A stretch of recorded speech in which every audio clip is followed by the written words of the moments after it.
So I thought it'd be fun to show you all a little bit of the hometown here.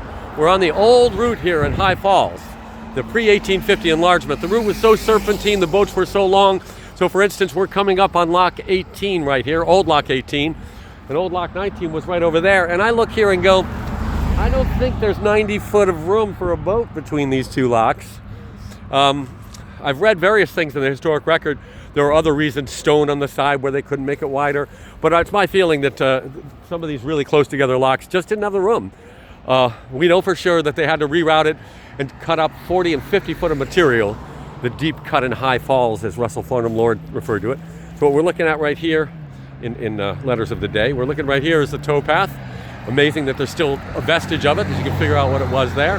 And then as we come along here, we're going to come up on what was left of Lock 18. So everything on the side, on our side right here, is gone. There would have been a wall 9.5 foot apart from this one, very much like this one. But here you go. This is all we got left of Old Lock 18. So I love this right along here. This is still what's left of the berm. The towpath, the berm always on the riverside. The Roundout Creek is swing around. I can show you for a minute. Route 213 there, very busy state highway. There's the beautiful Roundout Creek. They had a stone aqueduct for the first 20 some odd years, and then John Augustus Roebling built one of his 4 suspension aqueducts right here in High Falls. No longer extant, but for the abutments. And right here, this would have been the canal bed. There's so much activity. I'm just blown away that we still have this berm right here. This is an important local, not even local, it was an important American story. Here's a little side note right here. What you're looking at here is a post-canal era. So after the canal reroutes in 1850, they still have water in this section. Businesses all along here did not like the fact they didn't have access to the canal, so the canal company accommodated them. By the 1880s, there was a mule-pulled railway, according to one source, one of the histories of that era, that was in the bed, the old bed here.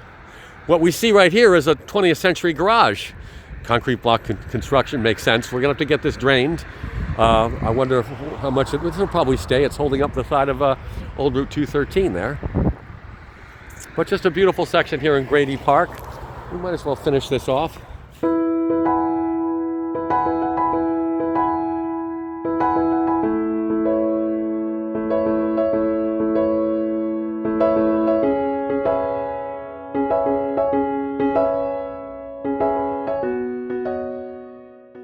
Since we started here, if I can just get this piece of fauna off me here. So now buried underneath us, or so we hope, and we may find out as the Grady Park project. So this is all part of a park project that will be developed by the town of Marbletown. We have a advisory role. We are still the owners, even if we're leasing it. And this is Old Lock 17. And we kind of hope that there's more of the lock underneath where I'm standing. But you know, I look over here right now, and this is definitely, the lock is gone here. Let's down and over. So that, yeah, you can tell, if you look at the height over there, that would have been the top. All these locks had about 10 foot of lift. But it's still possible. Let me just swing around. It's still possible that right here, there's some of the lock under here.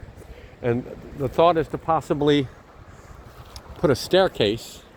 We'll have to consult with probably an archaeologist will have to be involved in the State Historic Preservation Office here in New York State. We'll have to weigh in before we can do anything, which is as it should be. Our aims are all the same. We want to protect these vestiges of our history while there's still something to protect. Once it's gone, it seldom comes back. Sometimes they move it if you're lucky. And I've been musing on whether or not these locks were all cut stone masonry. If you saw, I just shot today 2 Old Lock 19, and it seems like there's even more stonework. I'm sort of distressed to see this stonework starting to taper off, but this could have been, well, because this is stone here, my feeling is that these locks probably were like the other ones in the High Falls area, atypically made of form-fitted cut stone masonry. Dry laid, no mortar, More or less watertight. I'm told that the canalers didn't like coming through here at the end of the season because as they dropped in the lock, they'd be covered in ashes and ice. They must have used ashes on the boat to keep from slipping. It's actually a good idea. I do it in my own driveway. And now I'm going to go. This is currently well, we're coming on spring. I've seen a lot of geese flying north. That always makes me happy. Let's see if this will do what I want it to. If I can get it to do what I want it to.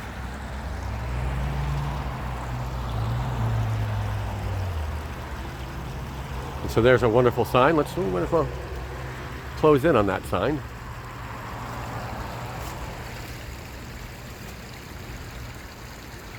So we're a county landmark. The entire D&H Canal is actually on the National Historic Register. And in fact, I'm intimately involved in the effort to rewrite that, to update that listing. We're all very excited. 181 extant sites that I know of that we hope will be protected in this effort and listed on the register. But here we are looking down Old Lock 17. I've already taken you down that way. Might as well bring you up too. What the hey? Yeah, this is the closest I've examined this in a while. And the hope was that more of it's extant in the ground. And as the park is developed, the plans are to make this a little more accessible for people to get up here. We'll see what's left of the lock. But as I look at it today, well, maybe more of a wall on this side. But I'm afraid that this side, she's a gone. But stay tuned, you never know.